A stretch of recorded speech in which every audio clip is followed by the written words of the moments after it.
work so hard, ladies and gentlemen. I can't leave my computer because I have a permanent boner from 9:30 in the morning on. Super hard.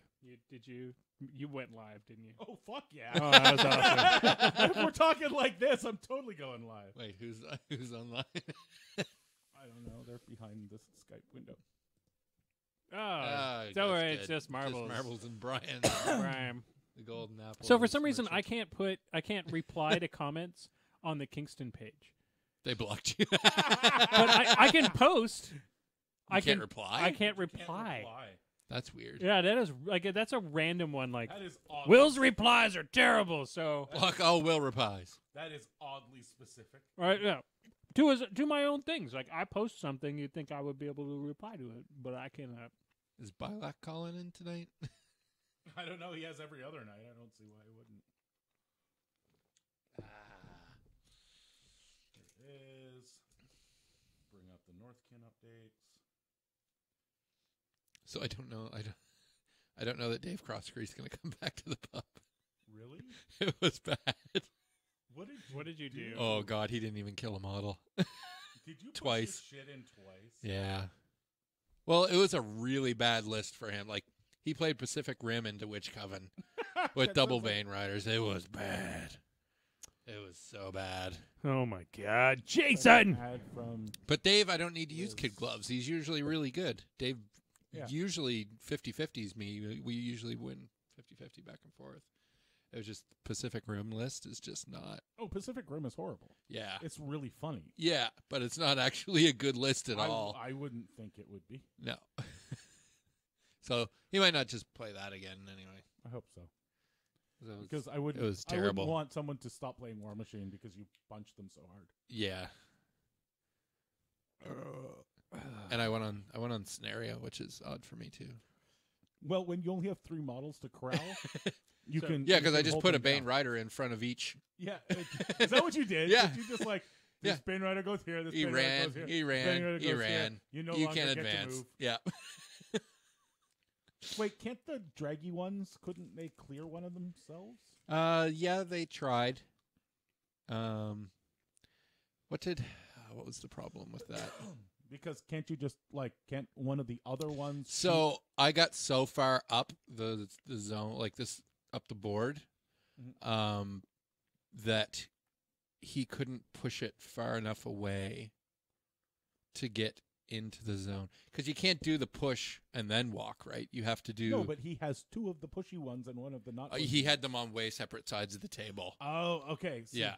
He had Hyperion in the middle, and then the 2 pushy guys on either side spread out a fair amount to try to cover those 2 zones. It's going good, Sudabite. We're just talking about Monday. Yeah.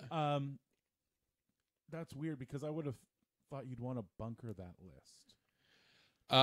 And not in that zone. He really could, or in that scenario, he really couldn't because he'd be giving up. If you have 3 huge bases that can do that much damage, don't you just push them down your opponent's throat and fuck scenario? Just say, I will win by turn 5. He couldn't get them far enough the board. They're too slow compared to what I had. Okay, interesting. Because I could run by turn 2. You I could run 15 inches right off the top of the bat, right? But that means that those and he can only run 10. Those models are dead then. No, I feeded, so he couldn't shoot them because his line of sight was 5 inches. They run 15 and come into base to base with him. No. Oh, okay. They run 15. I feet. Yeah. His colossals can't see to shoot at them. But shouldn't he had just pushed forward then? He did, but he couldn't get forward far enough. Really? Wow. Yeah. So basically, he doesn't want to go first in that. He wants to go. He wants second, to go second. Yeah. So that he's got one that little extra bit one of run space. will get you closer to the. So it depends on the scenario too. Yeah, it does. Spill will tell the world about your horrible thing out of the box. Well, so you made an offhand comment at the beginning of our game to our new player Carrie. Yeah. No, that was the end of the game. That was when I was leaving. No, because you were talking about it early on. You said Banes at Arm 20 are a thing. They are. And something happened from there on in that Carrie thought they were all Arm 20. Carrie was like they're all Arm 20 from that point onwards. Yeah, because he was using old cards, right? But they weren't Arm 20 with old cards either. No, but he probably thought that the new cards maybe said they were Arm 20. Maybe. But yeah, it was So yeah, I'm not as worried about that list anymore. Yeah. 'cause Oh, did he just? Was he I couldn't playing kill them? anything. Like Bane's just like because I thought you were for sure playing that was them at as the end of the night, ARM-20? though. the whole night he thought Bane's had arm 20. But they're like 15, aren't they? Yeah, they should have Yep, died. they're base 15. They and should then have died they to go all up the to sprays. 17 with the Wraith engine, Wraith engine. but still, should have died to all the sprays. Yeah. Yeah, 15. They're 12, 15, I want to say. Yep. Weapon Master POW 11? Yep. Okay. Right on the Yeah, money. they could totally kill a Bane or Anything. They can totally kill They're a. Weapon Master. 4 of them killed a Hyperion. Yeah, they can and they're giving -2 armor to whatever they hit. So they're actually more like arm 13 weapon or 13 weapon master. They are, yeah. It turns out, you know what kills infantry? Doom Reavers. Yeah. And you know what turns out? You know what kills Doom Reavers? Doom Reavers. Yeah. Infantry? No, oh, Doom Doom Reavers. Because Aubyn's list had like 72 things that take control of a model. The 2 Sacral Vaults. There's 2 Sacral Vaults, the gun on his caster. Right. On was it Caliban? Yeah, Caliban. And there was at least one other thing that did it. And what I would do is I would send 1 or 2 Doom Reavers in. They would kill like 7 models. Yeah. And then he would shoot the Doom Reaver, and the Doom Reaver would go kill the rest of the unit. Yeah. In fact, the thing that caused that to stop happening the most was tough. Because they would fall down and then they couldn't move. Yeah. And it's like, haha, you have killed me, but now I just lay here I'm and knocked flop down. around. You can't move me. Yeah. Do they have anything that gives them rise, or do they? Their UA. Their UA gives them rise. That's good. There's a lot of things I could do to make that list I played. I didn't on even. Monday How did better. that game go? Did you? Who won that? Because I didn't. I wasn't. Chris did. Chris did. Okay. Yeah. I was in the middle of playing. I didn't. Yeah. see the results. I screwed up on a bunch of shit. Well, you were piloting a and then new both caster, right? And then both of our lists were, or both of our dice just went really stupid. Yeah. Like, I put a POW 19 Juggernaut into a Sacral Vault. Yeah. And did like 8 damage. But then the next turn he put a Ironback Spitter into that same Juggernaut. Yeah. And I think did 8 damage. Yeah. Like it was one of those nights. It was one of those nights. But then I did a really stupid thing. I didn't think that his battle engine had Gunfighter. I thought it had weapons platform because all the others have weapons platform. Right. That particular one has Gunfighter, which means it has a melee weapon. Ah, yeah. So right. I wandered away from it. I And went to an took inch. a free strike. So yeah, and I took a free strike, and it completely crippled that jack. Shit. Why the owl pick? Why not? That's Tuna. It's Tuna. Tuna is our mascot. Hey, Boo boop. Boo boop. boo boop, Boo boop. boo boop. Accept the boo boop. We're accepting the boop boop. We accepted his boo boop. Now we're gonna call the boo boop. We'll see if the boo boop is good. The boo boop. Hey! Can you see me? That just Not hit yet. spin. We Yay! That was a fight. That was a fight. What happened? So my computer's really old and really shitty. There's a reason why I stopped doing live things. And when I tried setting it up now, it's like, oh, well, that's easy. Just go and add the plugin, blah, blah. And just nothing would work. My computer's so old and crappy. So I'm glad we're able to finally fight it through on my wife's computer. So now I have all the scrapbooking stuff behind me instead of War Machine. Beautiful, beautiful. I love the creepy doll. The creepy doll is amazing. There's so many creepy dolls. They're everywhere. Her grandmother used to make these dolls, so when she passed on, we got them all. So they're everywhere. So My wife would love If that you house. could do it anytime we're not talking, just like move one of the dolls 6 inches and turn your camera back on. all right. Well, I'm going to grab my drink and bring it into this room. I'll be right back. That is a good idea. All right. Quickie's gone. Go through his shit.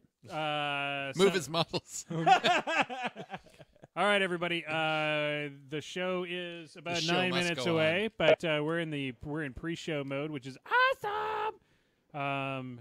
We're pre-showing the hell out of this. We're gonna pre-show the crap out of this. It's gonna be super pre-showy Crippy goodness. crap. Crippity crap. All the crap. So, Jason, Mm. it's time for your normal pre-show goodness. What were you binge watching this week? Oh, I re-binged Stranger Things. Because the new Stranger the new Things one- is coming out. Yeah, like a week and a half. Oh, baby. Yeah, I'm man. excited about It was that. as good as I remember. Yep. It's I damn really good. liked that. So that we watched series. 2 episodes of Stranger Things. Yeah. In February of last year, when we were stuck in a hotel room during an ice storm in Ottawa, Yeah. and it's October, and Becky's like, "We really should watch Stranger You Things." really should. So I literally said, "You sit here. I will make dinner. Turn on Stranger Things." Oh, cool. And we just finished watching it. I think Nice. yesterday. What'd you think? Really good. Yeah. I thoroughly enjoyed it. It's funny that you mentioned Stranger Things because we're binge watching Twin Peaks. Nice. And we're into season 2. Yep. And what's funny is season 1, there's like a couple of super weird moments. Yep. But Season- my wife and my son are watching season 2 with me, and they're like, "Do you remember how you were waiting for us to say, What the okay, hell's that going- was weird?" Yeah. It's like somebody just took the gloves off. They were like, "Show was super popular last year, so let's do twice as many episodes and Yeah. just be as friggin' weird as possible." Oh yeah. So that was. good. I'm a little worried about Stranger Things having the same thing happen, where they're like, "Well, the gloves are off now, so we'll just do whatever we want Yeah. to do." Hopefully Netflix is Phones off, smarter. boys. It's muted anyway. So Brian, what are you binge watching right now? What's your binge of choice? Right now, I'm trying to catch up on House of Cards. That's one I didn't start in the beginning, and so now I'm just trying to catch up on that one. So I'm up to season 3 now, but I'm liking it. I hear it gets worse later on, so I'm kind of waiting for it to taper off. The show where everybody's an evil bastard. Yes. Pretty much, Yeah. yeah. Well, that what is it? Episode 1 where he literally kills a puppy. Oh, like first thing, like that's how they introduced the show. Is They he kills introduced the the puppy. show by having him kill a puppy. Oh. Because what they said was, what's the one thing that you know the villain? Because the villain kills the small defenseless animal. Jesus Christ. Right? So they're like, let's make this really clear. Episode 1, scene 1. This is a horrible man. Jesus fuck. There's nothing redeeming about this person at Yeah, all. and you're gonna feel bad because you're gonna start Have you? cheering for Did him. anybody watch the British series, the original version, like the No. original No, not British? of that one. I keep planning on it as one of the things. Like there's always something about going back to the root source of and being like, oh, that's what they meant by that. Like if you watch The Office, the original British Office. The guy, Ricky Gervais is the world's most uncomfortable man, Oh, and yeah. they kind of did it with Steve Carell, Not but to that extent, not though. to the No, creepy, super gross boss. Yeah. Ricky Gervais kind of. Beautiful. Yeah, Marla would love this. Yeah. She's Marla- on the chat. She's on the chat. She's probably doing So other I got to things. ask a question, Brian. Is Mr. Malorian Mr. Malorian? Is that in reference to the David Eddings series, The Malorian? It is absolutely. Woo! Yay! We found somebody who knows what the reference is. That's awesome because it's my favorite books. It's my favorite series. There you So as soon I was like, I wonder how that all. So how did that come? Like, how did that all become your thing then? Well, I just needed a tagline back in like the War Room days for Warhammer and stuff, and I just loved the series, and it's like, hey, let's just use that as a name from there. It sounds cool. Nobody else is using it, and then just kind of stuck. There we go. So Ha! I was right for once. That happens once in 7 years and 13 Don't days worry, and Connor's 4 the only hours person who's ever gotten my name. So. and 10 seconds. George? And then I saved all the books for my daughter to read, and now she's like, no, she doesn't even like that stuff. So I have all these David Eddings books that's just like, I'll stroke them because I love them, but nobody's going to read them again. So the nostalgic story for me is that my dad, when he left my mother, the one thing that he would give me every year, because he flew all the time, he would buy the latest David Eddings book whenever it came out, and I would get the hardback. Like, so the next time that we met, Interacted, he would give me the hardcovers. So I always had the hardcover super early because airplanes way back in the day, airports used to get books like Ahead Yeah. of everybody else. seemed like ahead of everybody else. But anyway, so I was always like, for me, that's like a huge part of my childhood was waiting for the new David Eddings book. My dad would give it to me, and it would just be lovely. My dad was more of the type to give me the new George R. Martin book. Oh, but there you go. Once every 7 years. That's how often you saw him. Yeah. Wah, wah. See, I would have gone dark. I would have went, it goes with the beatings that I got. All Oh, right. man. So we've talked about what we're binge watching. Did Yeah. Did you get a chance to look at the show notes, Brian? Yeah, I got to look through it.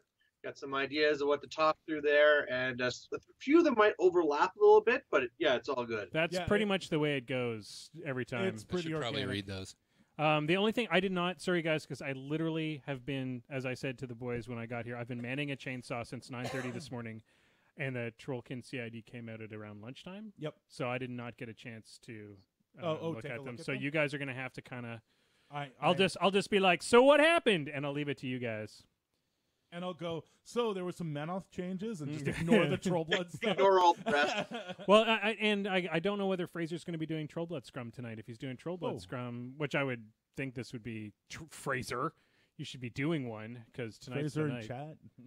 No, he's not in chat yet. He'll probably show up a bit later. So hopefully the guys from Trollblood Scrum will really actually cover with some knowledge later on. Somebody better have some knowledge because it ain't us. So like Brian, you and especially I when are it comes to like trolls, I have no brothers from idea. another mother. We both are hardcore Cephalix players. We're both hardcore David Eddings fans. So You guys should be brothers. if you hate From other Rush, mothers. if you hate Rush, we've got it pretty much all covered. Careful there, Brian. Will and I have gotten into fistfights over Rush. Yeah, it's Oh yeah. because they're the worst band. That's just like Ever. your opinion, man. No, man, no. You've just been inundated by the CRTC Canadian content rules. If you had been from any other country and not just been like, oh, it's cool because I listen to them every day, 800 times. I on love the radio. 10-minute songs about trees.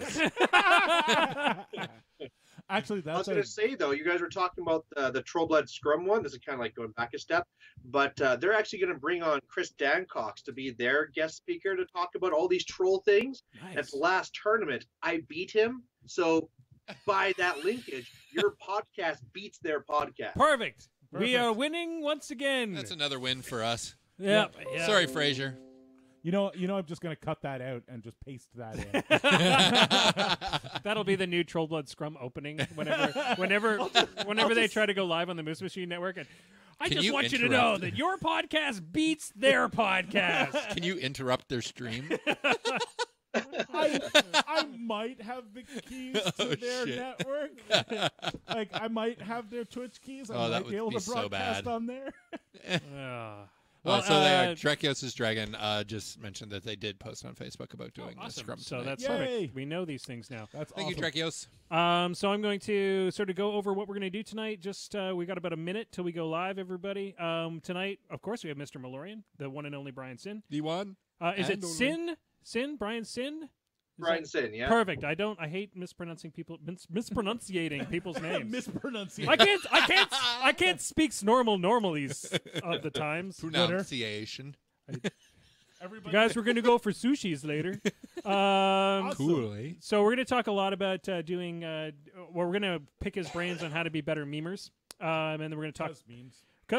and we're going to talk quite a bit about Cephalix and what it's like to play in a completely different meta. Because as we learned by reading his last battle report, that Alberta meta is completely different than our meta, which Yep. is interesting. Yes, so weird. Well, weird to us, obviously. Is Weird that, to where, us. is that where Corey plays out of, too? Corey Burns. Corey Burns, yeah. Yeah, you Yep. bet. Yeah, he's in Calgary there, just south of us. He's with Chris Dancox. Nice. And then for tonight's focus, we're going to talk about powers, abilities, and how they stack, because that came up. That comes up quite often. It's going to be a pretty quick focus because there's not really a ton to talk about, but we will talk about some of the interesting stackable items. Basically, They all stack. no, That's they it. no, they Game don't. over. They all stack. That is why Jason believes that all Banes have 28 arm. I didn't say that. That's the reason he has those 15-foot guns. All right, it is 8 o'clock. Jorge, hit that button. If you can find it. Recording live from the E. Haley Memorial Studios, straight out of Almont, Ontario, it's time for This Death Clock Has 60 Minutes, your one and only weekly Warmahordes news broadcast. It's 8 p.m. Wednesday night, the beers are cold, the news is fresh, and the death clock starts now. Good evening, everybody. It's Wednesday. It is? We have energy. We do? Yeah. And we have a and Right? despite what we said last week about not being able to find any good guests for our show anymore ever, Wait, did We've- you actually say that? No, Or did I you don't do- think I actually did, but maybe I did, but I don't remember. Let's do that. Like, we're gonna have to go back and I research. think we probably said it on the. So what we pre-ramble. actually last week, what we said was we were going to give some of our regular guests a break, and we were going to try to do a 3-person podcast. But the only thing that we had managed to accomplish was to show our complete ineptitude. So if you're At listening building to merch this lists. on the audio feed, then you probably missed an episode, and that's good. Yeah, just We might still put it out. well, no, we'll put it out. Yeah, So it's- you just sent me the video file for that today. what? I think George was embarrassed. Anyway, Yeah. so despite all of that, we do have a guest this week, and we will keep trying to bring on the best of the best. It was funny because we have been posting this guy's memes for For a like long reposting them pretty much since we started, and Yeah. I Yes. think it's kind of like Well- all of our best posts are actually his. Yeah. Oh yeah. Oh, we don't actually generate any content. I'm No, not sure if you've hell no. noticed. Hell So, no. so what I do is I sit on Facebook, and when something funny or amazing comes up, I just repost it. And it's pretty much just Brian's. Brian is also known as Mr. Malorian, means for War Machine and Hordes. Brian, introduce yourself. Tell us a bit about yourself. Hey there, everyone. I am Malorian, also known as Brian. You can use either one you want. I am pretty much kind of like a derelict has-been, where I used to be a big YouTuber, and now I just kind of make memes. So that's me. Hey, I'm cool. what's left. there's nothing wrong with it. Somebody has to be the funny guy of War Machine and Hordes because we're not It's not being us. it. Oh, it's not us. No. We're the drunk people. It's like we're the drunk people, then We're like bring that- on expert people. we're like that uncle that comes over at like Thanksgiving and then gets really drunk and Yeah. just says embarrassing shit for an hour. That I is- thought that was that party is- foul. But hold on. that is actually who I am in my family. But anyway, cool things tonight is we actually do have a Crooked Mile. We do have a crooked We're mile. trying the Ye Old Harvest Ale, which is actually It's actually made. really good. It's a traditional ale. It's got a bit of hop. It's also what's cool about this one is it has. It's not an yarrow- IPA. It's not an IPA, and it has yarrow root in it, which is really Ooh, really rare. That's what I'm tasting. Yeah, and that came directly from the brewer's garden. So Oh, thank- shit, thank that's God. awesome. If you drink enough of it, it will counteract the pumpkin spice. Yeah, it slowly drains the out of. There's no pumpkin in this harvest So, ale. We should send some of this to the White House. Maybe get rid of that orange hue. so it's Rain I don't think it's out. that. I don't think it's that strong. so I had to send out the notifications to all of the restaurants today about the Harvest Ale and the Seven Maples Ale that we just put, or American Ale that we just put out. And the funny part about that was the note I had to put on both was. One, the maple has no maple in it. It's just the name of the farm that we got the hops. Two, the Harvest Ale has no pumpkin spice. Like you literally had to say. Because everybody has no goes, oh, cool. Is it like a pumpkin? No, go away. All right, ladies and gentlemen, we got a lot to get to tonight. The first thing we want to talk about is the news. But before I do that, I have to introduce my two co-hosts. First, the Ringo to my George, the one and only Maelstrom. That's me. Hey, Yeah. how was your week in War Machine? It was good. Good. I played 2 games on Monday. I think I might have played a game during the weekend. I don't remember. I was probably Drunk. Intoxicated? drunker and Yeah. something. So I played 2 games on Monday. The first game did not last very long. I was playing against a good friend, Dave Crosscurry, who was trying out his Pacific Rim list. And my typical ret drop is Witch Coven with all kinds of Bane Riders and Banes. So I dropped that, and it didn't go very well for Pacific Rim.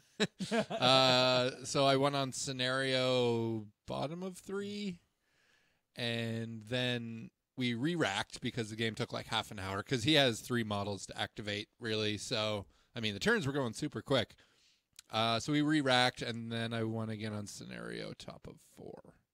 There's actually like 3 colossals, like that type Yeah. of list. Yeah, two. What are the not the Hyperion, but what's the other ones called? Helios. Helios. 2 Two Helioses Helios, and a yeah. Hyperion. Yeah. Yeah, Yeah, that's the Pacific Rim. All the It's a different lot of types. friggin' meat to. it's get a through. lot of meat. But our if second you just game, ignore it, then yeah, our second game, I took out the 2 Helioses. Wow. on third turn. So that's fantastic. George, and second, I got to introduce George. Mm-hmm. George, how was your week in War Machine? You went to a painting competition. you did and won. stuff. I won the speed painting competition. It turns out that all of your speed painting has finally paid off. Were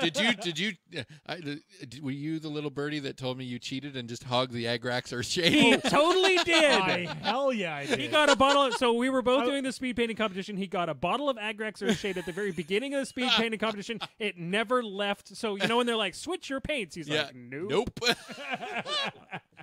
And I just kept going, and it was. That's how he plays War Machine too. Yeah, pretty much. I don't switch out my Agrax Earthshade.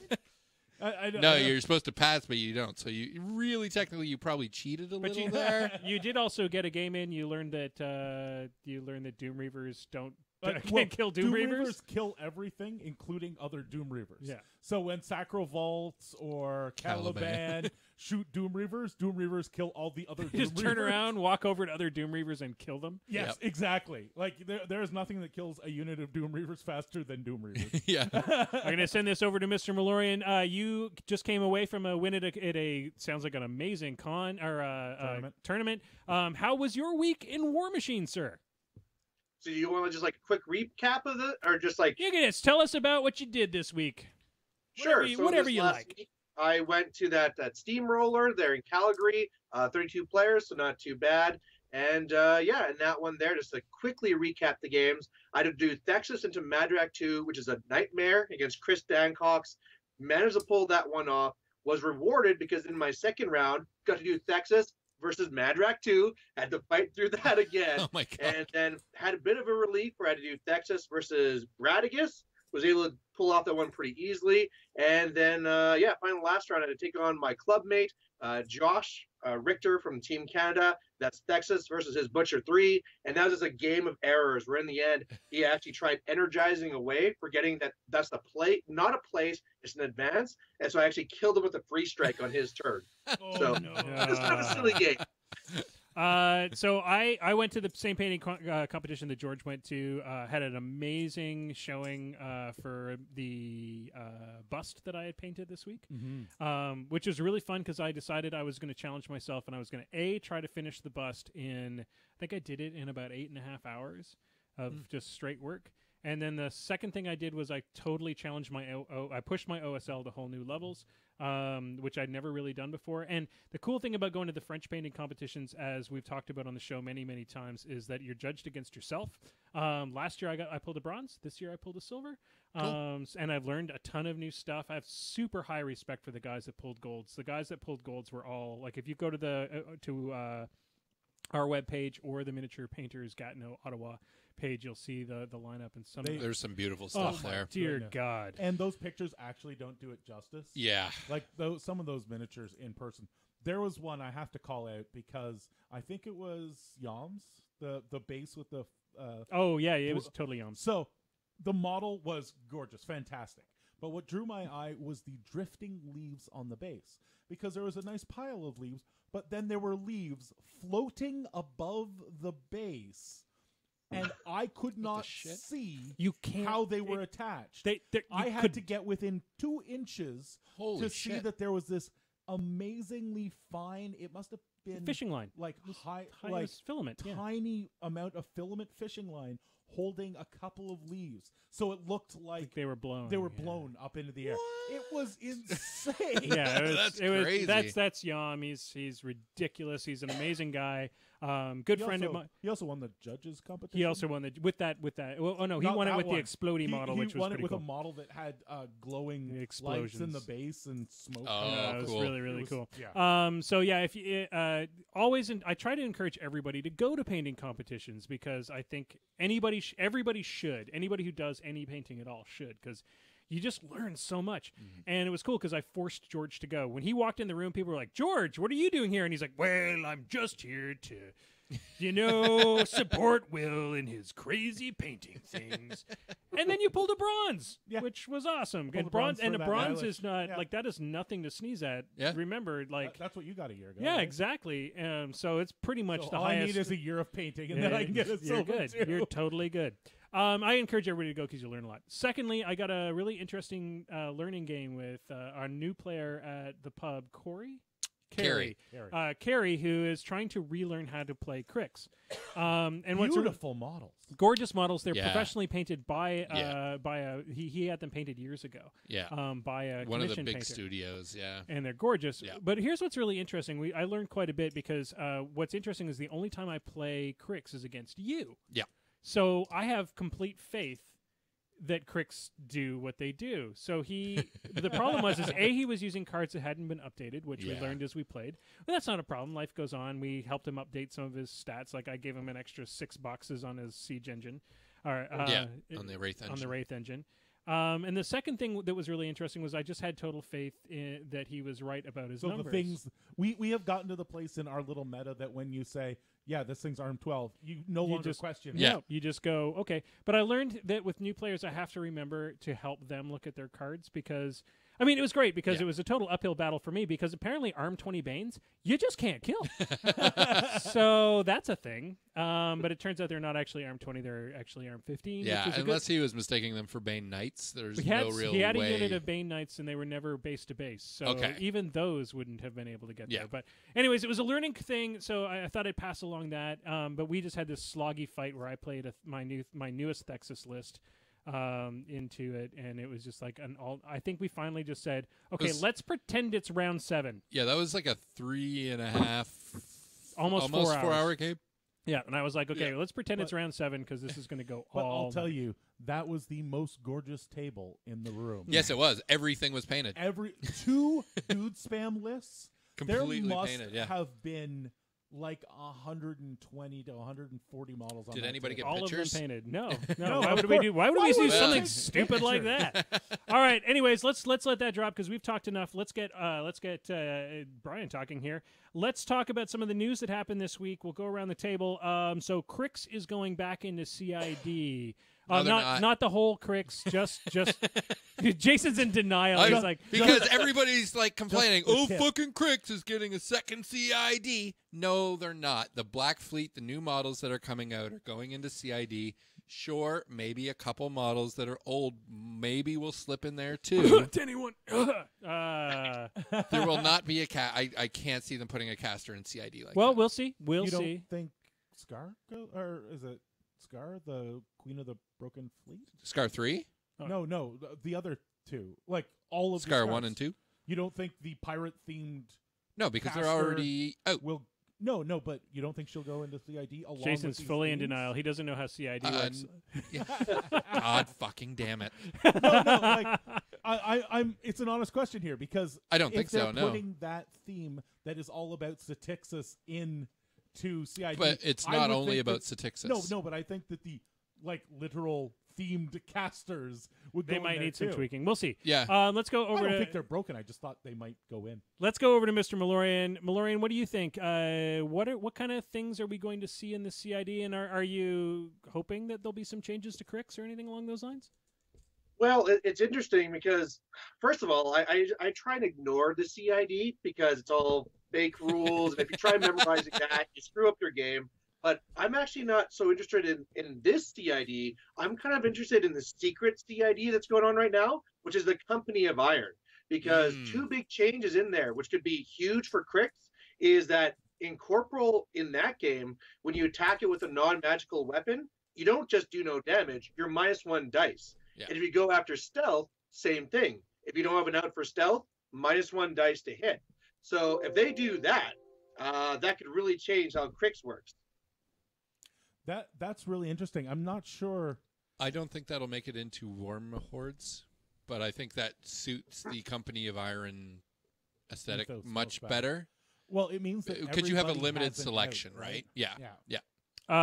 So that's where that's happening. We'll learn more about that in the next couple of weeks when Speaking it of actually Company hits. of Iron, Speaking of Company of Iron, it releases next week. yeah, I'm kind of excited. Yeah.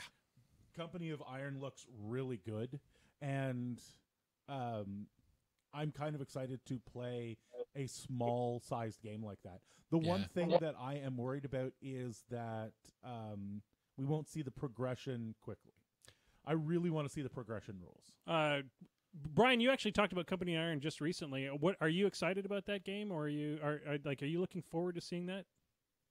So I've played a few skirmish games. I kind of feel like this is what Privateer Press is putting out to compete with things like Malifaux and Guild Ball.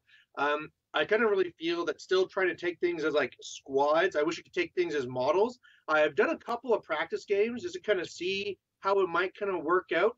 And I'm excited to see what happens. Again, I think this will be a game that won't last going forward, but there's a few interesting concepts in the game that, of course, people are like, oh, wow, this is amazing change, could actually make it into the main game.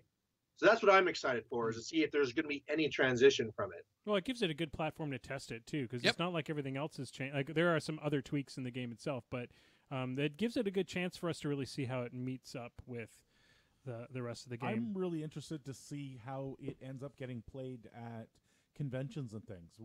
It's a game that they very specifically have said they do not want tournaments of. And then War Machine is such a tournament-centric system. Like, that's what when you go to a War Machine convention, you're not going to learn new things about War Machine. You're going to play War Machine. I'm hoping that it becomes a good gateway drug. Like, that's one of the problems we've talked about with the pub, is that we have new players who aren't really, like, they're...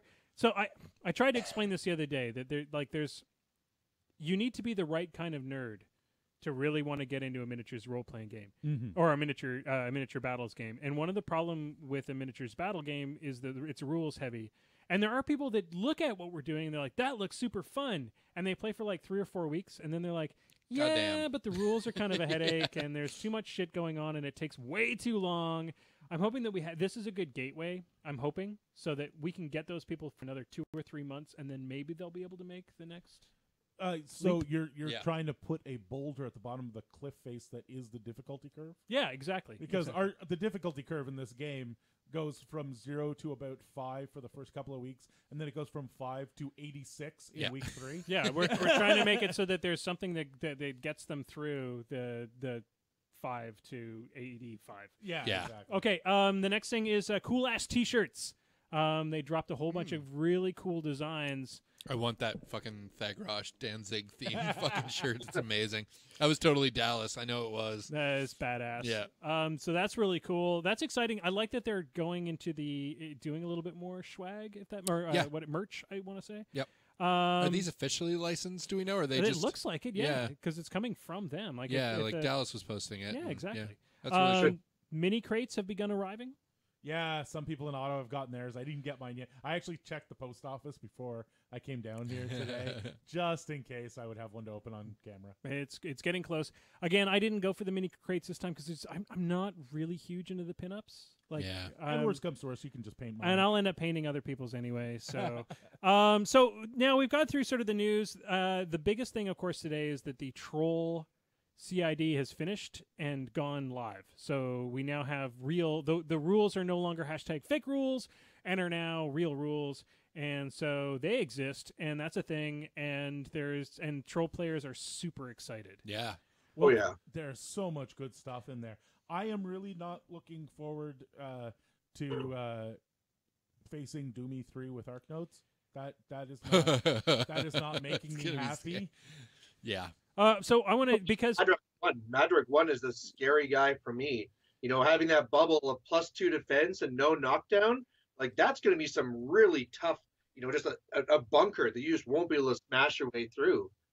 This actually, this crosses into what we're going to talk to with Morlorian later tonight, is that his meta is actually troll heavy from what you... The Calgary meta, but yeah. The Calgary meta is troll heavy. Our meta is completely not troll heavy, so for us to actually... We had a troll player. We had one. But for us to actually sit there and have long conversations about trolls is nigh impossible because we just literally don't have to face it very often. No. So what I'm going to encourage everybody to do is we're not going to go into high detail on this, on the rules changes. I'm going to get Brian to kind of run down some of the cool things that he's seen because he'll understand it a bit better than we have. He's read it a few more times. Admittedly, I have not had a chance to read it today. But the second thing what I'm going to encourage everybody to do is listen to after the show. Trollblood Scrum is going to be on tonight. They've got some great guests on tonight, and they know they're trolls, surprisingly enough, with a name like that. So I would encourage everybody who actually wants to learn about this in depth to stay tuned after our show on the Moose Machine Network and listen and watch Trollblood Scrum. Brian, tell me a bit. You've had a chance to look through the new errata and some of the changes. How do you other than Madrak? How are you feeling about the changes? Are they good, bad? Are you afraid? Oh, it's all good for them, right? It's pretty much across the board. It's just buffs all over. So pretty much the biggest things to be looking for is that Madrak 1 change. So you're going to be seeing a defense skew coming. The stone is going to start generating its own fury. So that's going to be huge, because whereas a lot of times before, the warlocks couldn't get out spells early. They'd have to dump all their fury and then try and run up. Well, now they're going to get their spells out earlier. The stones are its own thing. And then, of course, the change to Mulg. So the factor now, once a turn, when he takes that first shot, he is going to be moving up, and he can now start spending the fury to cancel spells around him. So, like, for a Thexus player, it's like, ha, ha, ha, I'm going to rampager you away. Well, they're just going to make sure that Mulg is around all the heavies and have, like, 3 fury on him, and he's just going to cancel any TKs and cancel any rampagers going to be going on. So, I mean, there's a lot of other little fixes going through, like Earthborn getting 1 cheaper and stuff like that. But I'd say those are the 3 big changes to look out for. Oh, man. I love the tanks that are the Tuffalos now. Arm More 18 armor reach Tuffalos. Oh, my God. That's amazing. And then Stone Aura on top of that. Arm 20 Can you tell Becky Tuffalos. I'd like the troll models? You played Trolls for a little I while, did. right? I played it for I played it for Journeyman. Yeah. Now, one thing that sort of was splash damage from the Troll CID is that 2 abilities in Trolls that got changed on the Menoth models they're on. Yeah. So, Exemplar Bastions, they updated Sanguine Bond. You don't have to be within 3 inches anymore to share damage. And there's something, one of the Trolls has Sanguine Bond. Scaldy, doesn't it? Right? Scaldy Bonehammer, I think. Yeah. Yeah. So the Bastions, which have Sanguine Bond, got that upgrade as well.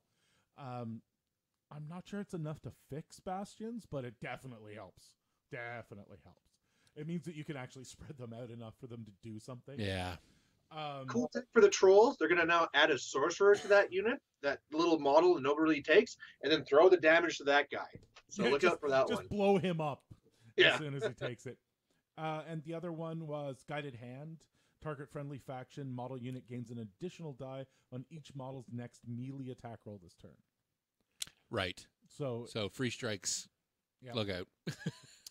All right, we're going to move on because we can't really talk about this in depth because we don't know enough about it. What we'll probably do is in the next week or so, we'll get one of our troll player guys like Josh.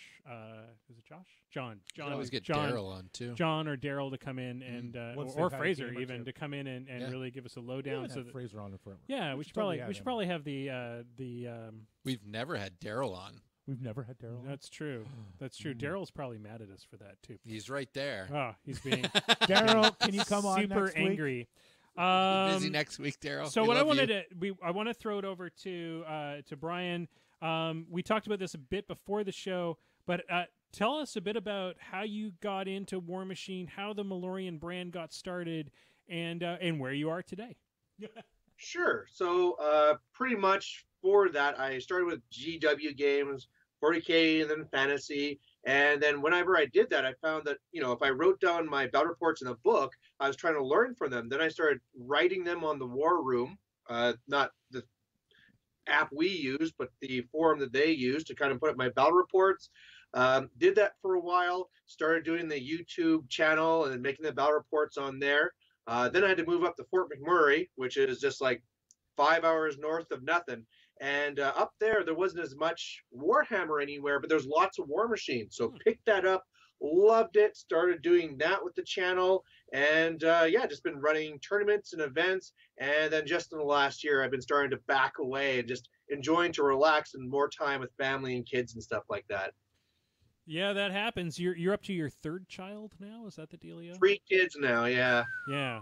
Yeah, you realize you like it's less stressful just to murder somebody at this point.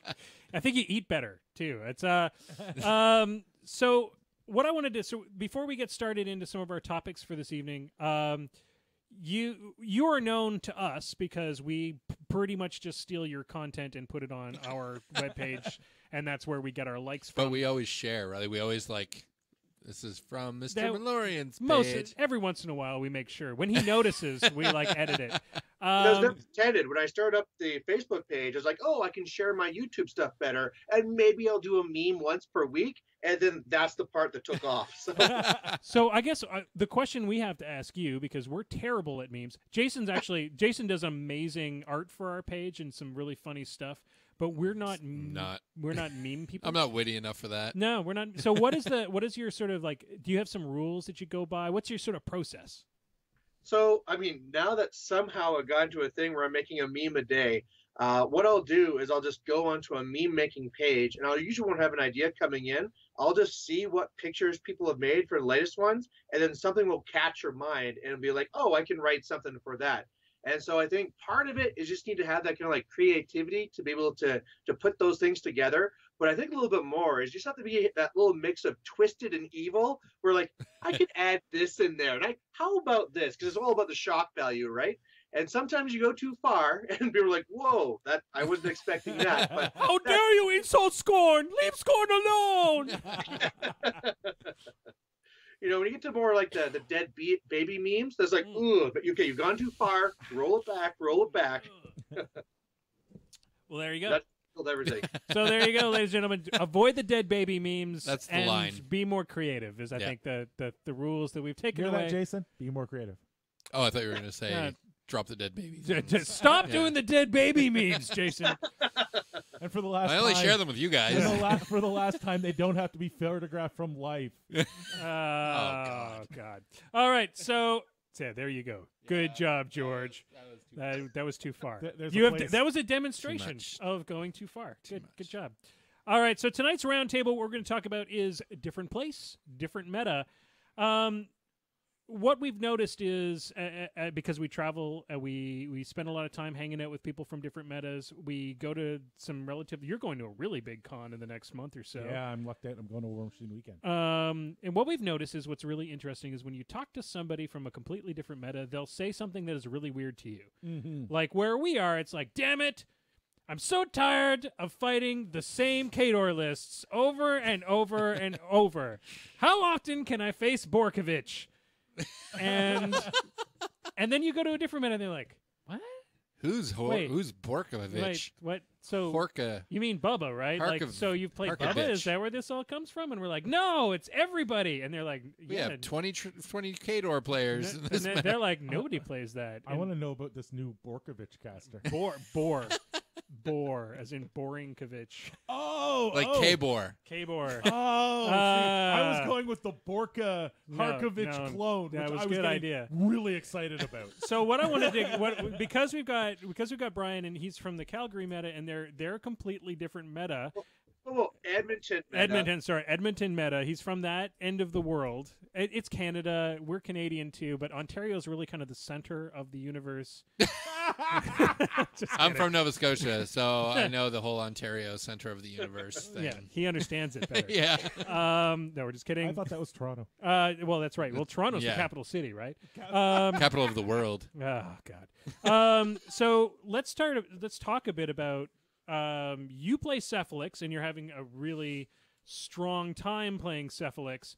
Yeah. But you've had to. What do you face normally in your meta compared to the rest of everywhere else? Yeah, so I mean, you had a note in there in the show notes about talk about West Coast meta, and it's very interesting over here. So, like you're saying in Canada, on the East Coast, I mean, you got like Ontario, a little bit of Quebec and stuff like that, and then kind of like in the middle, you got like this dead void, like Saskatchewan and Winnipeg. Manitoba, where there's like, I'm sure there's players there, but they're like a mystery. And then over on the West Coast, you got BC and Alberta. Now, in Alberta, where I'm from, in the northern part, you see a lot of Kador, you see a lot of, a little bit of Menoth, a lot of Cricks, that type of thing. But when you go to the southern part, you start seeing a lot of Trolls, you start seeing a lot of Legion. So depending to what event you're going, where it is, it really depends what you need to bring to the tournament. Now, British Columbia is interesting because it's right beside us, but you guys might not be used to this term over there in the East Coast, but between us, we have these things called mountains. And it really makes it they get back and forth. So, I mean, when they run their big Attack X, or when we run GrotzCon and stuff like that, we'll see each other then. But for the most part, we almost never get to see the BC guys, and they almost never get to see us. So, I mean, for the most part, we know like the great boogeyman of Jeff Everett over in BC, but otherwise, it's pretty much Alberta meta and BC meta, which is almost two separate ones on the West Coast. You're kind of like you're protected by the mountains. Yeah, they keep them away. I wish we had those mountains here. So that's interesting. So you literally have to deal with two different, like certain cons. All of a sudden, a whole influx of things that you're not used to suddenly shows up. Oh yeah, like you put me down as a Cephalix player, but I play both Cygnar and Cephalix. So what I found a lot of times is if I'm playing up in Edmonton, I'll be playing my Cygnar because zap all the things, and then if I'm going down to Calgary where there's lots of hordes, bring out that Cephalix and start rampaging and having all that fun. So what I thought we'd talk about in the roundtable is one of the things that I find interesting is how top players influence what people are playing. We've talked about it before that guys like Bubba or Banky can have a really strong influence over their local meta. So a really top Crix... Well, not their local meta. The worldwide meta. Yeah, especially with Banky doing the wander around the U.S. kicking people's ass with Ghost Fleet. That, I think, not only shuffled the meta around locally, but shuffled the meta around internationally. But I think you'll also find that on a local level, people will really truly believe that those are the best factions. So you'll suddenly see like guys around. You'll see 2 or 3 newer players pick up Khador because they watch a guy like Bubba play it, and they'll be like, "Oh, that must be the best." Yeah. So I better play that. And the same thing I would say, I don't know how true that is because I don't know what it's like at Black Knight Games right now. But I'd imagine that there's probably a few new people that walk in and are like, "Holy crap, Crix must be the world's greatest thing," or right now it's probably more what do you call it? Grimkin. Oh. But that influence would have a stronger influence on the newer player for his first faction pick. Do you find that at all, Brian, on that coast? Is maybe the influx of trolls or the influx Khador because of a top player influencing the new players? Yeah, I mean, absolutely. I mean, of course, you still always see like the whole it's kind of a two opposing forces because on one part you see people not wanting to play the same factions of others so that they're playing something different. They want to be special and different. And at the same time, when you see something amazing come in, you want to replicate it. So I think a very interesting thing that happened lately is that, of course, I said there's always Khador here, but it was a lot of jack-heavy Khador we saw everywhere. We went to Attack X, and Jeff Everett and David Beauchamp, they're doing a lot of the Vlad 1 rockets. And people, I mean, they knew about that. They saw the battle reports, but they never really had to face it till that Attack X. And ever since that happened, now we're seeing Vlad 1 rockets all over here as well. So you do definitely see those types of things transitioning in from those top players. It totally does. Sorry, go ahead. I was just going to say, I think it's really interesting in War Machine that you can watch a battle report, you can see a list written up 14 or 15 times. Until you've played that list, you have no idea what that list does. You really don't. Like you'll sit down across and this I used to call the Mullet Karn experience because you can read about Mullet Karn going 23 nonlinear inches all day long until you see it in person. You put your caster in a trench behind a wall with 2 heavies in front of him, and then he just spontaneously evaporates. You have never actually experienced that list. Damn Mullet Karn. And I think that is one of those things that can really draw people to a faction. When they see a good list piloted well, they're like, "Oh, that's how that works. Yeah. I can now do this.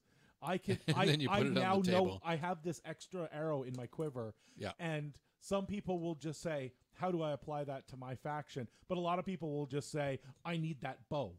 Yeah. So that I can use this new arrow I found. Well, and one of the other things that's interesting is because as a community we're pretty open, and most of us become friends. As particularly top players tend to gather new players to their fold, and we're pretty open on Facebook and that kind of stuff to just friending around is kind of weird. That I think it's also, if you see a top player and they pilot the list well, most of them you can just go and ask, like, Yes. okay, I'd like to do something close to what you're doing. Could I get some advice? And that can like make a huge difference in a meta. If you're able to just get that kind of high level advice, it kind of pushes you in that direction. I would put a call out to everybody listening to the podcast. Go and talk to who you consider the best players in your meta. Because I'll tell you right now, they all want the meta to be better, and they all are going to be more than happy. They're tired of winning every game. You laugh about that. No, I'm not. But, I'm halfway Marc-Andre serious. actually went through that in our area because he was literally winning every tournament. Yep. And well, you're not learning as much when you're winning, right? Not only are you not learning as much, when you're that type of player, you've already bought everything you want. Yeah. So you're not even using your store credit. Like it's literally building up in your bag. So you have this problem of I'm winning everything. I'm not getting to play good games. I'm just so you want to kind of like teach more. And I think what you're saying is don't be afraid to go and ask for some advice. And if you want to get better, guys like Banky, like they love having people come to their store them to constantly. just train. Sorry, Brian, you wanted to say something, I think. Yeah, I mean, just kind of part with that. I'm wearing the jersey right now for our club, Murderers Row, and the reason why we started is because there's a middle little town. If you guys probably maybe know the Grots from Red Deer, but they would just come up and they'd win all the tournaments everywhere. So eventually a group of us said, you know what, if we're on our own trying to win, we're not getting anywhere. But if we get together and we start sharing, so when you play, you're not holding your cards and hiding them. You're saying, hey, look, this is my threat range. These are my abilities. I feel you should be doing that. All of a sudden now, when we formed the Murderers Row and started doing this, well, now we're the ones winning the tournaments because we're the ones sharing and improving as a group. Because again, when you're holding your cards, you can only improve so much on your own. But when you're open and you're working with others, they can say, oh, maybe you should have put yourself here. If you would have actually threat this, I've been in a lot more trouble. And you get a lot better as a group together. Well, and that goes right to the next topic, which is who are the big bogeymen. When you're looking at a new meta, when you've moved from either your current meta, you move to a new one, that's one of the first things you need to look around for. See what everybody's afraid of. And there'll be those lists. Like for us, it's definitely like if we're going to tournament, it's Ghost Fleet, it's Grimkin, but that's because people are Flying Circus wins a lot. Flying Circus does really well here, and you have some really high armor skew Khador stuff that does fairly well. The armor skew Khador isn't doing as well. Not as well now that the themes have really kind of fixed that problem. And people learn to deal with it. Yeah, exactly. And because we were all dealing with it nonstop for months on end, we eventually just built lists around it.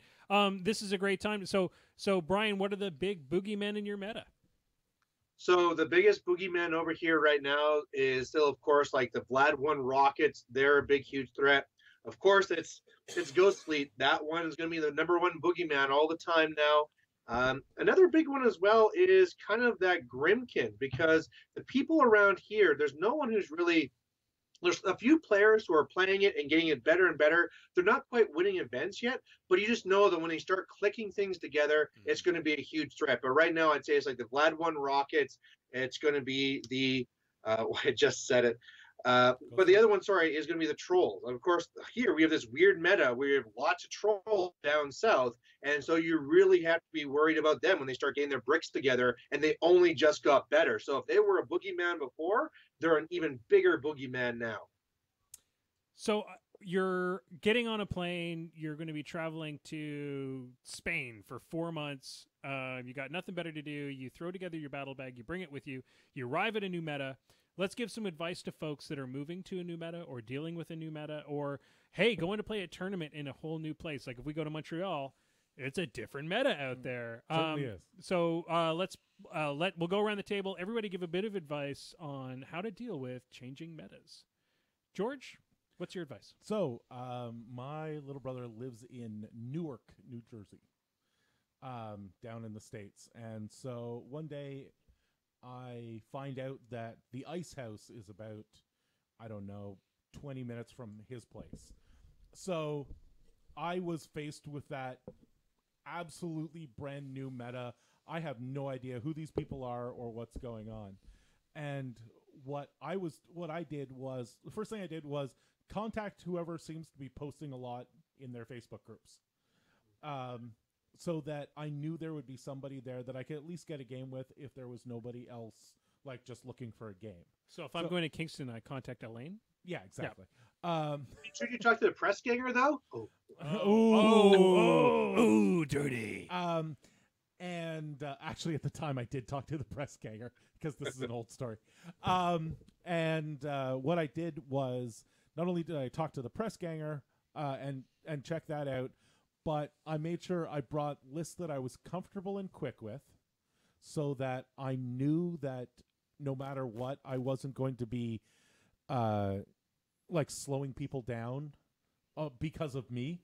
If there was something that was going to be odd or problematic, it wasn't going to be my fault. So I took nice fast lists that I knew really well. I made sure that I had everything I needed right away. I made sure I had talked to somebody. And then realistically, the biggest problem, the hardest thing that you will ever do is walk into a brand new store to play. And just walking in the door was the hard part. Once I was in there, it's just a bunch of nerds. Yeah, like it's all the same people as everybody everywhere else. It's that first walk in the door. So my big advice would just be walk in the door. Find the place and walk in the door. Jason, got some advice for stepping into a new meta? Some really good advice was offered up by James Craig there, and I was thinking along the same lines, following suit. If you're going to the States, bring a bottle of sortilege with you. If you're staying in Canada, just bring some drinks and try to make friends with people.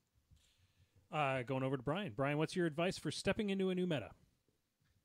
Yeah, I mean, I think I actually did a video at one point where I said you should, research them and go to their Facebook pages and see who's the big winners and research these things.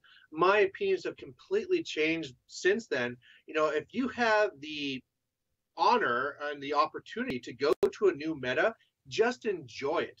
I mean, like we were talking about before, when you're stuck in your own meta, you're playing against the same things all the time. And to be able just even to step into a spot and say, hey, I don't know what I'm going to play, you might feel at a disadvantage because you don't know what they're doing. They don't know what you're doing either. And any time that you might spend trying to do that research is just taking away from the fun of it. So get in there, like you say, get in the store, play some games, have some fun. And then when the tournaments start coming up, just by doing that and enjoying it, you're already going to know who are the top players, what do they run? Because even if you try and do this sneaky research, people don't post their top lists anyway, so you're kind of wasting your time. So really just enjoy it if it's 4 months or if it's 2 weeks or whatever. And then as the tournaments come up, okay, then once you start knowing, figure out who the top players are and go from there. But don't jump into it right away. I think I kind of it's kind of along the same lines. My advice is play your best lists and play really well. Like, grab those lists that you're super comfortable with. It's the same advice I give for tournaments, first-time tournament players as well. Because the funny thing is stepping into a new meta, going back over the conversation we just had, sometimes what you play, nobody's ever seen. Oh, yeah. Like, that is always a surprise. Like, for Brian and I are a perfect example. There's not a lot of metas with hardcore Cephalix players in it. So you throw down Thexus the first time, they're like, oh, I've heard he's good. I read about him on the internet. But they've got no hard counter. You can do well just playing the lists and playing them well. Don't try to adjust yourself to the meta. Play the lists play them well, and have a really good time doing it. You will have a good time, but I don't know about the other. Like, you might not be invited back to that meta ever again. Hey man, burn your bridges, burn them hard, and then run for the hills. Francesco got invited back everywhere, and he just sat there and stalked everybody for 6 months. Yeah. So. One of the most glorious things as a Cephalix player is when you play against a new person who doesn't know Cephalix, and they basically go all in. They're like, okay, I think I know something about Cephalix. I got to kill the leaders. So those 3 slaver unit leaders, I'm going to dedicate. I'm going to kill them. You're like, okay, great. Now that you've dedicated everything, they actually meant nothing, and now boom, you're dead. Yeah. Cephalix just has such a huge dark horse power. It's amazing. And I mean, all the models almost look exactly the same. So even if you did know them, I mean, the difference between the leaders is like Super I have legit. spikes this way. Now my spikes are this way. I'm crossing my arms. That's all the difference is. So I just like to describe it as, okay, so all the dudes that look like weird doctors, they've got stealth. That's really all you need to know, and you probably want to kill them first if you can. Just let you know. All the dudes that look like dudes, the ones that have the metal heads, yeah, just don't let them hit you. You're good to go. That's all the advice you need. Well, that's the best part of playing Convergence, right? Because nobody has any idea what any of them are named and has no idea what their stats are because it keeps changing every time they play. Which ones are those? Those are the projection enumerators. Zibbly bobs. or they'll ask like, well, what's your threat range? It's like, oh, that's actually a very difficult question. Anywhere from 10 to yeah. Let me see. What caster did I bring? What day is it? How many models in your army and the time? Okay, so it should be 17 inches today. All right. What phase of the moon is it? We're going to move The on. greatest thing from the last tournament I went to, on the bottom of one against that circle player, I killed one of his beasts just because he went too far up. Rampager, Adrenal Flood, take him out. Oh, it felt so good. That is a beautiful thing. I'm going to get you to hit the focus button, George, because it's time for another topic. Focus! Tonight's focus, what we're going to do is we're going to talk a bit about...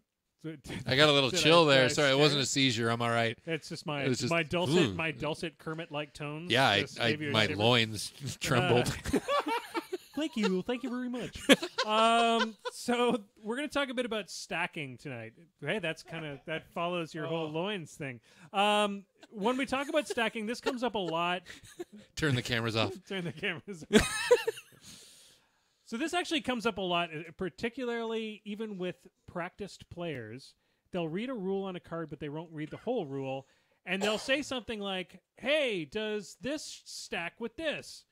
And most of the time, the answer is, I don't know, read the card. Do they have the same name?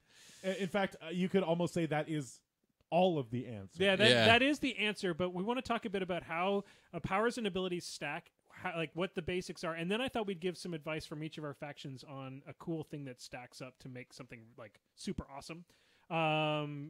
But George, because you are the man for these types of things, what's the rule of thumb for stacking powers and abilities? Same name, don't stack. That was it. Yeah. That's Unless it. it explicitly says otherwise. Now, this is important because just because the power's name isn't the same, sometimes in it grants an ability. Like, let's say it grants concealment. Like Ashen Veil. Actually, a really great one is Snipe and Far Strike. Because Far Strike grants Snipe. Right. Yeah, exactly. So you can't stack Snipe and Far Strike. And this is where that whole read your card, read it again thing comes in. Because if there is, say, if a power grants an ability that is the same as another ability, they don't stack. And that's actually, 9 times out of 10, that's where the confusion comes in. So the one time that you will see an ability stack, you're looking for the word cumulative. Yeah. So if you have the word cumulative in that expression, it will start to stack. And there's not a lot of those. Like Ice Cage is the only one I can think of offhand. Yeah, Ice Cage will do it. Realistically, I think that's the only one off the top of my head that does it. I can't think of anything else. Can you think of any that stack like that, Brian, besides Ice Cage, that have a cumulative bonus? Nothing's coming to mind. Yeah. I did have an interesting one, though, that we keep debating over here on the West Coast. I was wondering what you people think. So this is a Cephalix question, and this comes from the Mind Benders. Now, here's an interesting one. So this is going to be Adrenal Flood. We all know about Adrenal Flood. It is a star action, and it says range 6, target grunt, grants +4 mat and strength, and immediately advances 4 inches. Adrenal Flood lasts for 1 turn. Says nothing about cumulative, anything like that. And the question is, can you actually cast that twice on the same drudge? Now, if you can, and assuming a token goes down that shows that they have the +4 strength and the +4 mat, do they get a second move? Is there any part of that actually stacks? Oh my That's god. something you've Okay, been debating so- over Oh my here. god. who Adrenal I'm gonna Flux? have a permanent. If the answer is yes, I can't imagine. I would have a just. Oh my god. Because Is here's the- the thing. Here's the thing. Because you also have Who casts Adrenal Flood? it's the unit leader. But here's the other crazy thing about that. If they stack and you can put them on the unit that has CMA, you could put all 3 Adrenal Floods on the one Drudge and then have everybody charge in. He gets all the benefits of the CMA and he's the primary attacker at plus 12. Oh, dear. Now, note this is situational because you're moving 8 inches on a unit that has command 7. Yeah. But sometimes this could really help. And I've argued it one way. People over here have argued it the other way. Okay, So so- what do you guys think? Let's go down the list. I think It starts off, Adrenal Flood is a spell, right? Because it is being generated by a magic ability Yep. rule. So we know it's a spell. So that would mean that if it was an upkeep, it could only be cast on one thing, and they couldn't stack second upkeep on top. So that is that's fine. So second thing, Adrenal Flood is a star action. So we know it can only be done once by Not each. true.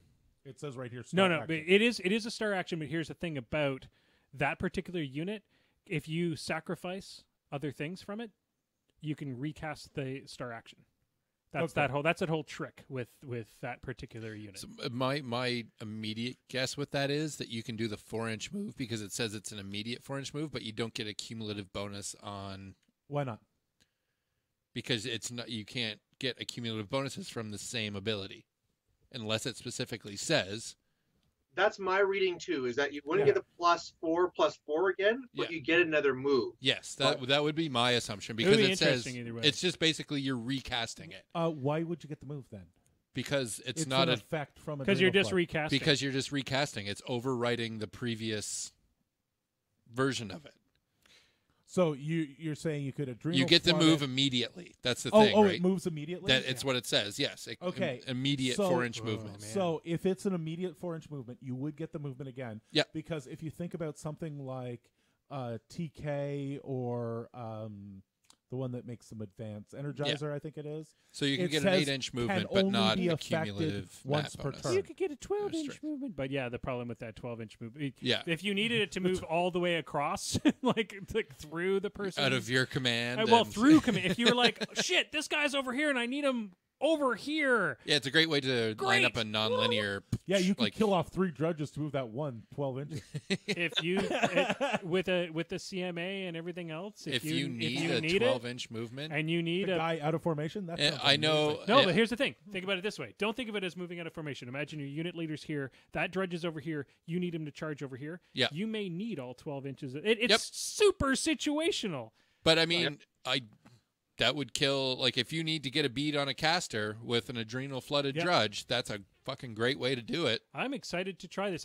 Well, here's the thing. I think that's one of those great rules questions to throw into the forums. That actually sounds like something that should go to Because the rules by forum. Yeah. intention, I would say that that's not the intention of Probably the, not. But like the way it's worded, but the way it's worded should allow the movement at least. I think yes, you're right. I think on you'll that. get the movement, but Now, if not you the could- mat and strength. If you could stack everything. No, in no, this no. game, Fuck you. it'd be the greatest thing ever.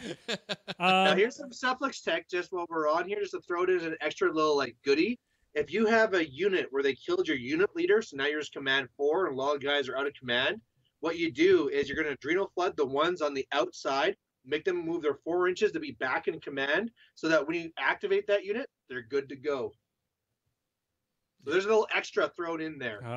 and you just told the world that once the unit leader's dead, you only have 4 inches of command, which I forget about all the time. Oh, yeah? Well, it does. It so rarely happens, really, because you're like, protect the leader. Okay, so we're gonna pass this over to Jason with Crix. Do you have some interesting little stacking things? The Crix is all about stacking. But is there like one that's like particularly the most awesome thing ever that not everybody knows about? I don't think so. I mean, Crix in general, it's throwing models together that can stack armor bonuses and debuffs. So there's Dark Shroud, Parasite. Then you get like Force Barrier with Statixis, and there's stacking everywhere in Crix. So just play Cricks. Just play Cricks, and stop there's playing all that other crap. Just play Cricks. If you like stacking abilities on top of abilities to kill things, then Cricks is probably a good way to go. George, do you have a? You're pressed. Just nerf Cricks. Win-win. There we go. Because Cricks are back in CID. Oh, no, they're not. No, they're not. Go for it. Convergence. It's unlike other factions where stacking stuff is good. In Convergence, stacking stuff is the only way to ever kill anything ever. So Convergence have low mat rat. The max is 7, like total everywhere. So you always need to have your iBots flaring things. So what's the best one? I think the best one is reciprocators on a flared target with positive charge. So that is mat 7, 8, 9 from positive charge, 10, 11 from the flare. So effective mat 11. That's the biggest one of those that I can think of off the top of my head. But the problem is most things aren't already mat 7. Most things are mat 4, 5, 6. Yeah. So you won't get positive charge on them unless you're running that one caster. So the hope most of Convergence is stack up to sort of normal levels. So, between 5 and 7. Fair enough. Mercs. I wasn't actually the one that always I thought was one of the funniest things ever was when people first figured out that Ragnar could get Mountain King up to like POW 25? Is it POW 25? And I think there was a way to get him to 28 if you really worked at it. But it was I was listening to God, what was I listening to today? Advanced Maneuvers, and there's a model that can get up to P plus S 33 right now. It's a yeah. P plus S 33. I can't remember. If you're willing, listen to Advanced Maneuvers' latest podcast. And here we're going to end this segment. But the way I wanted to end it was if you're going to if you can build an army dedicated around doing one thing. And it's a fun thing to do every once in a while. Yep. It only ever works once. Yeah. because then everybody just learn. Kills the Crux model after that. It's like playing Aurora. You get to do it once per person. Well, and it's some fun. There's a lot of fun ways to stack things up in Pirates because that Pirates work much the same way. If you're going if you're going to go all in Pirates, you can do some really fun little stackability things. Striker 2 full overload? Yeah, exactly. Things like that. But if you're ever going to do it once. It's super fun. Yeah. Just be like, for this round, all my units have arm 340. Deal with it. Yeah. It's super fun to do it once. Just build everything around it, and it really. It's my LeConte list. Yeah. It'll work a One couple of turn, times, arm 25. and it'll be a great side drop. But do it. 32. All right, George. Once, yeah. It's time. Hit the button. The lightning round. It's time for the lightning round, ladies and gentlemen. 10 of the most difficult questions in all of War Machine and Hordes. It's going to be difficult for me and George. I have a feeling it's going to be No, mostly actually, Cephalix. it's all going to be. I've put together 9 of the most difficult Cephalix questions. Yeah. No, actually, no. It's actually tonight. I tried to make it a little more balanced because we were talking about. Did metas. your questions go through CID? I put them. I give them to Minty now, and he just he puts them through. He CID. makes them harder. He makes them hit harder, and then gives them. Thank you for the clarification. Yeah. Woo! All right. Malorian, this is your first time doing it. Because Skype sometimes cuts out, the best thing to do for you is to buzz in and also raise your hand at the same time so that I can tell that you were the first one. Because sometimes these guys buzz fast enough that it just cuts you out. You jerks. Question number 1. What is the arm of a Bane Knight base to base with another model in its unit? Jason, you were first. 18. It is 18. Question number 2. And it doesn't matter because Siege cut it in half. Yeah, there you go. Question number 2. What is the rat of a steel soul protector? Rat? What is the rat on a steel soul protector? A model without a gun? It still has a rat. What? Are you going to buzz in, or are you just just going to be a dick? Going over to Malorian? I'm guessing 4. And incorrect. Anybody else want to have some? 5. It is 5. It is 5. I was gonna say George just spent 3 minutes questioning whether it had a rat. no. I assume it has a rat. I just think it's completely. Well, I wasn't That going to make wasn't the question. I The wasn't question going to was, make it what's the easy rat? for you. You should know this, Mr. Cock Player. Question number 3. How much damage does a monstrosity take from Spelldriver? Ooh. Oh, that is ooh. Malorian. D3 plus 1, plus they get a focus. Woohoo! Question number 4. Hey, do you know what spell driver is? Nope. Neither do I. Question number 4. Cephalix. How hard do you cephalix? Question number 4. Texas. My feet is Dark Omen. Who am I? Dark Omen. Who am I? Something Cricks, I'm sure. Go. Christ. I doubt it's Christ. Lich Lord Asphyxius. I have no idea. It is not Lich Lord Asphyxius. Malorian, guess? It doesn't matter because Texas already won on scenario. Yeah. Well, you're gonna hate the answer to this, George. Is it Texas? No, it's Fiona the Black. Oh, Fiona the Oh. Black. Oh, maybe Texas hasn't won on scenario. Yes, because you dropped your other caster. Question number 5. What is the point cost of a pyre troll? George? I'm gonna say 8 points. It is 8 points. Just happened today. Nice. Question number 6. I probably read it in the list earlier. Question number 6. What is Butcher's weapon's name? George? Lola. It is Lola. Question number 7. What is the defense on a stockpile? Oh, it's George again. 5. It is 5. You're kicking ass tonight. Well, that's, Taking names. I like those questions. Except for the COC questions, which apparently you can't answer. Question number 8. I just question their validity, not their answer. Question number 8. I question the validity of COC every day. Question number 8. Admonition allows you to move how far? 3 inches. It is Jason, and it's 3 inches. I see the hand coming up. I know this one. 3 inches. Question number 9. Alexia can have a maximum of how many risen? I'm going to have to go with Jason. 10? Incorrect. Malorian? 20. It is 20. Shit, that's a lot of Jeebus. ridges. It is. Does yeah, it come and with 20 models? it does. Holy Comes shit. with 20 expensive? models. The box comes with 20 models and one of the One of the Risen? Or one of the Warriors? warrior dudes. And they all have arms and legs you have to glue on. no, and- actually, they're all single. They're single mold models. I It's hate you. It's literally. They actually thought about that. I assembled that entire thing and painted it in a day because that's when I did that glowy dip thing God that everybody fucking was damn doing. it. I did it just to piss you off. Okay, the minty Mission fresh. accomplished. I like Crimson's answer. Could have been 0. Could have 'Cause been you 0. didn't say which Alexia. That is true.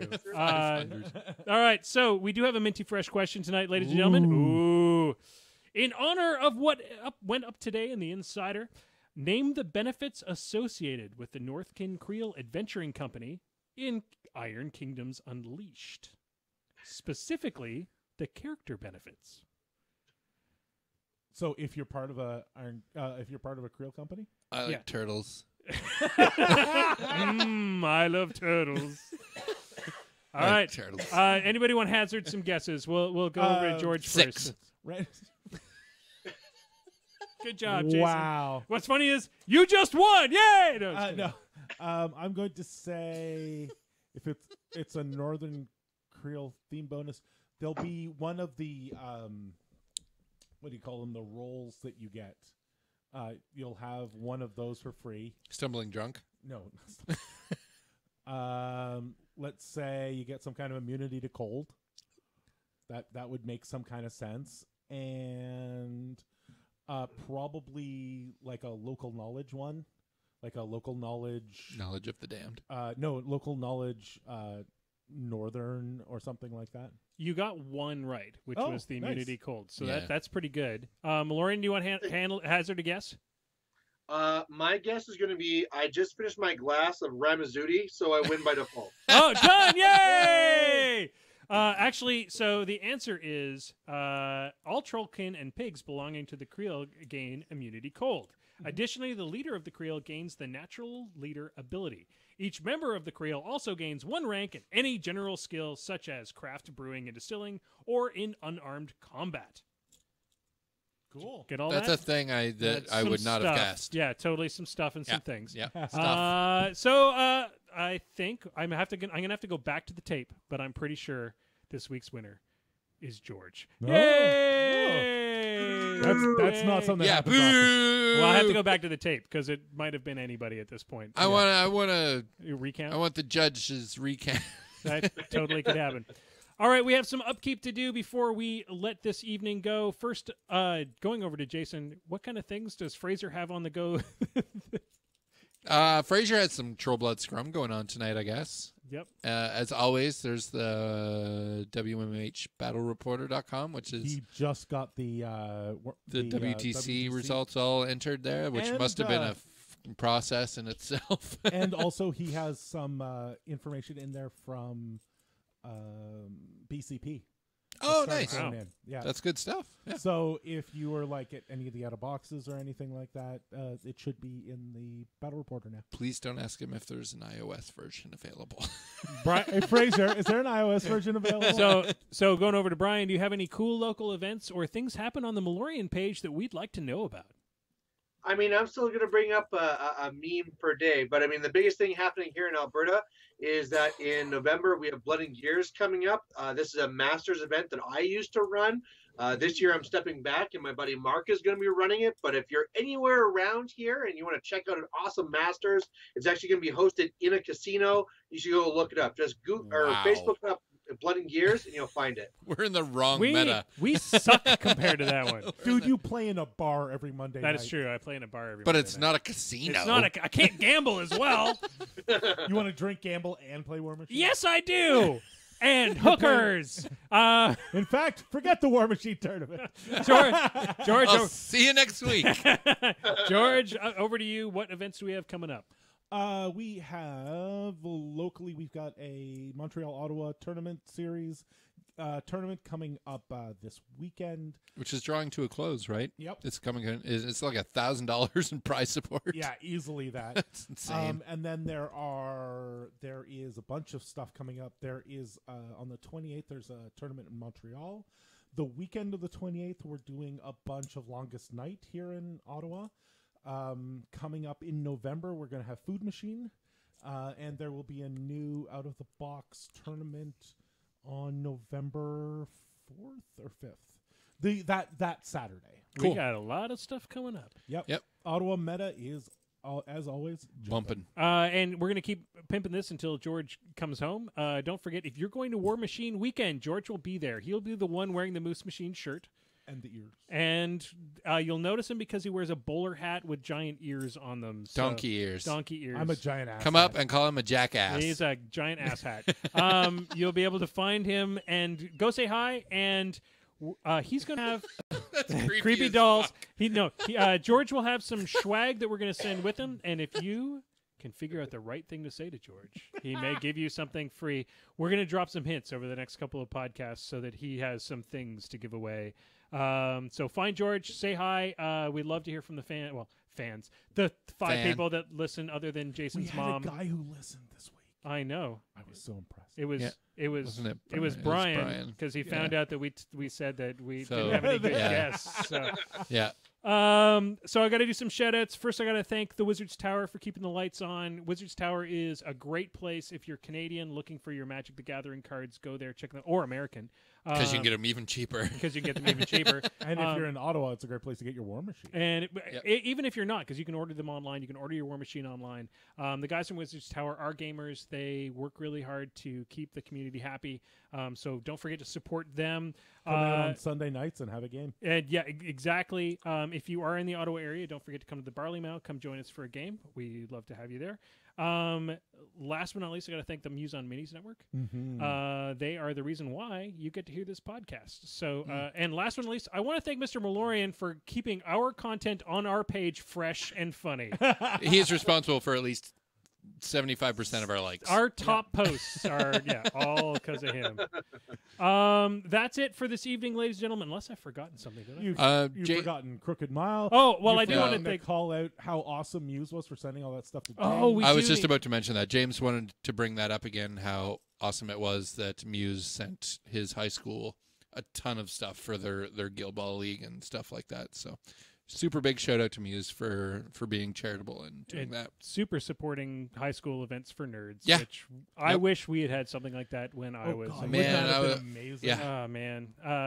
Okay, and thank you to Crooked Mile, because they make great beer. They do. This is delicious. We had to pay for it this time, but they make great beer. We should talk to their marketing guy. Maybe we can get I know. another If only sponsorship. we knew who that marketing and sales guy was. I got to go. All right, ladies and gentlemen, that's it for this evening. George, hit the button. Dice down. Moose Machine and This Death Clock Has 60 Minutes is a proud part of the Muse on Minis network. Podcasts go online every Thursday morning. You can watch the show live every Wednesday night at 8 p.m. Eastern on Twitch and keep in touch with us on our Facebook page. Just Google Moose Machine. If you can't find us, you're doing the internet wrong. I got this. You got this. I'm gonna have to fucking. I got this. I'll got get it. this, I'll you fix guys. it in post. I'll fix it in post. Oh, well, the best part is that at least we're cutting that because there was complaints about how long extras were, and I'm like, our extra's not that long. And then I'm No, like, you know what the problem is? It's the one from is it Muse? That's win. like that entire song, 3 minutes or something. oh, that is true. That is like a 4-minute song that you're Yeah, just downloading and every the, time. The worst part is that they put the pre-ramble after the entire song. And I want to listen to the pre-ramble. So it's like an hour long of just listening to this song. It's a good song, but I've heard it 842 times now. Yeah. You know? So, So- the question for you guys, I Yep. knew we had to keep things moving along, but how popular is Grimkin in your meta over there? There's a couple players. it was like super hot. Well, the thing is two of our top players. Well, one of our top players is Yeah, playing one of our nothing. top players Yeah. is playing it. There's a lot of people who picked it up, played it a while, and then have sort of put it down. Like I have been playing Convergence. Well, I've been playing a bunch of stuff right now, unfortunately. I want to be back playing my Convergence, but I can't take it all to War Machine Weekend. So I'm grabbing some Kador lists that don't require any brain power and putting them in a small bag. Isn't that all Kador lists? Yeah, pretty much. Actually, I assume somewhere there are complex Kador lists, but I don't play them. I push models forward. I move my models That's a big assumption. into the zones. So with Harkovich, I feet. they Fuck all you. threat 10 inches. All of them threat 10 inches. So I push my models forward till they're within 10 inches of their models, and then I charge, and then I win or lose the game. Like, that's the entire battle plan. Or you just run and say, deal with arm 24. You can't. So Oh, you moved your dudes up here? Tramples. I remember Trample. the first time I played against fucking Harkovich was playing Satixis, and George just ran and engaged like all of my Satixis, and I'm like, okay, so I can't charge you. And you can't backlash. P plus S like 12. I need to roll, but I actually can't damage you. Yeah, I so literally can't fucking do I'm shit. done. Yeah, And then I pop smoke and killed them all. Yeah, Yeah. we had a crazy thing over here where when you first saw Grimkin come out, everyone's saying that they're going to be playing Grimkin. So top players, medium level players, everyone's saying they're going to play Grimkin. Yeah. So I'm teching like crazy, watching every battle report I can in CID. yeah. And then they all basically looked at each other and said, ooh, we're all starting Grimkin. And almost all of them backed out. Yeah. So it's crazy. It's almost, I mean, for when Convergence came out, everybody started playing. So in the first event, you saw Convergence everywhere, and then they kind of died out. In this one, there's almost no Grimkin players for even the first event Yeah. because they all looked at each other, changed faction, and now there's just a couple of people playing, and that's it. We actually have such a good player playing Grimkin right now that he just decided he's going to play Menoth. Menoth Nobody will play him because anymore. nobody will play him anymore because he's a very good player to start with. Yeah. But Grimkin, if you piloted well, Grimkin are unbelievable. Yep. How's your Sephlix into them, though? Doesn't your Sephlix kind of... Oh yeah, no problem. I had that's the one Grimkin game I've played so far. I put Cephalix into it, and it was literally not an issue because they just have so much meat to get through, and they don't really have the. If you can tech right, you have to spread things out properly. I think you would have problems now because Oh, you were 'cause of- playing against early Grimkin lists where not all the models were out. You're right. Or casters. And all the casters It was were out. Child and King I'm of Nothing. sure that it will have problems. If it's piloted well, you're always going to have problems against Grimkin. No, but I'll think probably pick up there are- Grimkin once Crix takes a Nerf bat in the face. I'll There are- probably pick up Grimkin. So Tuesday? Yeah. No. I already have the army box. I just haven't assembled it yet. No, I think Grimkin Dude Swarm could do real problems to Cephalix. But all the sprays, right? Like, don't they just all disappear? The Grimkin or the Cephalix? The Grimkin. No, they don't disappear. Yeah. The only thing that you're really worried about with the sprays are going to get your gremlin swarms, but that's not the trick I would be working with them.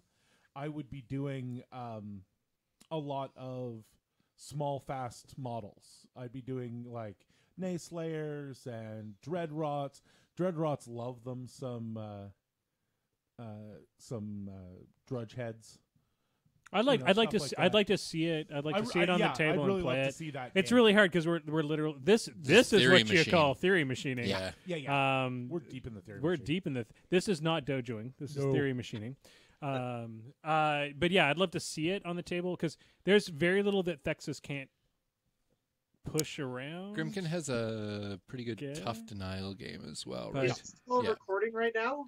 Yeah, it's recording. It's live. It's not recording. Well, it is recording because we always record. But we live. edit the shit out. Okay, I was going to say some very meta-specific things, but No, maybe go. I shouldn't do that if it's still live and being recorded. Well, we can. It's not. Well, the released we'll go. version Okay. tomorrow will Good night, not- everybody. Good night. Night.